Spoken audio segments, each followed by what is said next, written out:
वजन कमी करायचं आहे आणि घरगुती डाएट प्लॅन कसा करायचा माहित नाही, अजिबात घ्यायचं नाही. आम्ही आहोत की 100% तुम्हाला रिझल्ट मिळणार. आता काय करायचं आहे, घरातलं खायचं आहे, कसं खायचं आहे, पोट भरून खायचं आहे, उपाशी अजिबात बसायचं नाही. कुठलंही प्रोडक्ट आणायची गरज नाही, खायची गरज नाही. वजन कमी करताना काय लागतंय, किती कॅलरीज खातोय, त्या कॅलरीज कशातून घेतोय आणि कोणत्या वेळी घेतोय हे महत्वाचं आहे. म्हणजे तुम्हाला प्रोटीनयुक्त मधून खायचं आहे, त्या प्रोटीनयुक्त आहारातून घरातल्या त्या आहारातून कमी कॅलरीज खायचे आहेत आणि पोट भरून घ्यायचं आहे. हे बॅलन्स आपल्याला कळायला थोडा वेळ जाणार आहे. एका दिवसात एका व्हिडिओमध्ये लक्षात येणार नाही. तर घरगुती डाएट प्लॅन कसा करायचा बघा. सकाळी उठल्यानंतर 1 ग्लास कोमट पाणी प्या, साधं पाणी प्या. पित्ताचा त्रास असेल तर लिंबू पाणी प्या.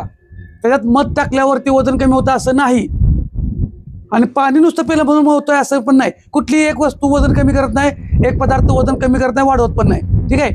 पाणी प्यायचं नंतर 5 ते 6 बदाम किंवा 10 ते 15 मनुकं हे खायचं आहेत. नंतर याच्यानंतर ब्लॅक टी, ब्लॅक कॉफी किंवा ग्रीन टी प्यायची आहे. हे झाल्यानंतर मात्र न चुकता व्यायामाला सुरुवात करायची आहे. तुमचं वय कितीही असू द्या, कितीही म्हणतोय मी, तुम्हाला हालचाली केल्या पाहिजेत. बसून करा, उभा राहून करा, चालायला जावा, जिममध्ये जावा, योगा करा, काहीही करा, पण व्यायाम करा. व्यायाम झाल्यानंतर परत आपल्याला पौष्टिक प्रोटीनयुक्त आहार खायचा आहे. वेट लॉससाठी बघा, आणि वेट लॉस असो किंवा नसो, पौष्टिक हा प्रोटीनयुक्त आहार खाल्लाच पाहिजे. व्यायामानंतर 4 अंडी म्हटलं आता म्हणणार पहिलवान व्हायचा काय, नाही. 4 अंडी फक्त आपण व्हाईट खाणार आहे. म्हणजे जर टोटल काउंट झाला तर 2 अंड्याचाच भाग झाला आपला. कारण पिवळा भाग आपण आता खाणार नाही. पिवळ्या भागामध्ये कॅलरीज वाढतात आपल्याला, म्हणून मी नाही म्हणतोय. बाकी त्याच्यामध्ये पण न्यूट्रिशन चांगलं आहे. 4 अंडी व्हाईट खाल्ल्यानंतर त्याच्याबरोबर 100% सॅलड पाहिजे. काकडी, टोमॅटो, बीट, कोबी, गाजर, कच्चं जे काय खातो ते, ह्याच्यामध्ये फायबर मिळणार आहे चांगल्या पद्धतीनं. हे झालं अंडी खाणाऱ्यांसाठी. आता अंडी खाणार नाही त्यांनी काय करायचं, मूग, मटकी, चवळी, जेवढी कडधान्य आहेत, जेवढ्या डाळ्या आहेत, एक वाटी शिजवून घ्या, मोडालेले घ्या, वरण करून घ्या, लिंबू पिळून त्याच्यामध्ये तुमच्या सोयीनुसार तुम्हाला जे चालतं त्या पद्धतीनं लिंबू पिळून घ्यायचा. त्याच्यामध्ये सॅलड परत आणि पाहिजे. सॅलड प्रत्येक गोष्टीबरोबर पाहिजे. ह्याच्याबरोबर तुम्ही एखादी भाकरी पण खाऊ शकताय सकाळी. म्हणजे पोट भरून नाश्ता पण झाला, सगळं झालं, ओके.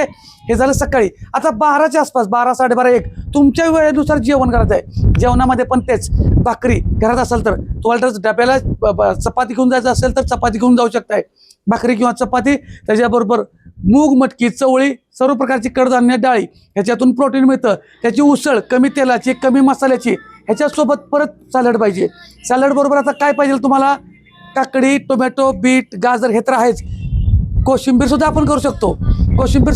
आपण, त्यामुळे काय प्रॉब्लेम येणार नाही. कोशिंबीर केल्यामुळे काय होणार आहे, दही पण मिळणार आहे, दह्यातून सुद्धा प्रोटीन मिळणार आहे. पण त्यात मीठ आणि साखर कमीत कमी नाहीच वापरायला शक्यतो.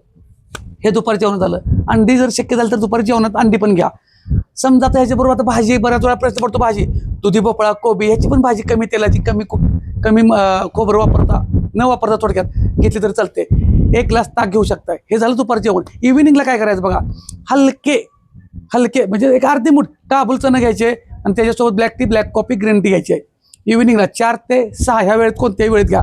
ह्याच्यानंतर black tea, black coffee, green tea सोबत जर तुम्ही त्यावेळेस सुद्धा जर प्रोटीन इंटेक चांगला पाहिजे असेल तर 2 किंवा 3 अंडी फक्त पांढरं घेऊ शकताय. हे झालं इव्हिनिंगला. रात्रीच्या जेवणामध्ये 1 भाकरी, उपाशी अजिबात बसायचं नाही. 1 भाकरी.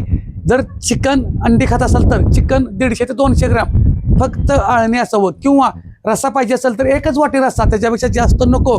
कारण 1 वाटी रस्स्यामध्ये अंडाचे 100 ते 120 कॅलरी जातात. मग 2-3 वाटे जर रस्सा खाल्ला तर 3 भाकरीच्या कॅलरीज आपण खाल्ल्या. कशाला पाहिजेत मग त्या कॅलरीज, नको आहेत. आपल्याला प्रोटीन कशात मिळणार आहे, चिकनच्या पीसमध्ये. खात नसाल तर अजिबात खायचं नाही. कुणाला सांगत नाही, खावा म्हणून सांगत नाही. आता पुढं काय करायचं, याच्याबरोबर सॅलड पाहिजे. काकडी, टोमॅटो, बीट, गाजर. आता हे जे खात आहेत शाकाहारी लोकांनी काय करायचं, परत मूग, मटकी, चवळी, सर्व प्रकारची कडधान्याबरोबर डाळी पण चालतात. सोया चंक्स आठवड्यातून 2 वेळा चालतं. सोयाबीन रेग्युलरचं असेल ते पण आठवड्यात 2 वेळा चालतंय. दूध घेऊ शकताय. ह्याच्याबरोबर परत दूध घेतलं तर उसळ घ्या थोडीशी, आणि मग उसळ वगैरे बाकीच्या बरोबर सॅलड पाहिजे, फायबर पाहिजे. हे झालं जेवण रात्रीचं. अशा पद्धतीने सोप्पा, एकदम इझी घरगुती डाएट प्लॅन आहे. रात्री झोपताना 1 ग्लास कोमट हलकंसं पाणी प्या. पण सगळं जेवण झालं, सगळं झालं, तुम्ही हालचाली पण करणं खूप गरजेचं आहे. हालचाली ह्या झाल्याच पाहिजेत. तुम्हाला दिवसभरामध्ये जेवढ्या चांगल्या हालचाली करायला तेवढा चांगला रिझल्ट येतोय. त्यामुळं व्यायामाला कारण सांगायच्याच, व्यायामाला सुरुवात करा. धन्यवाद.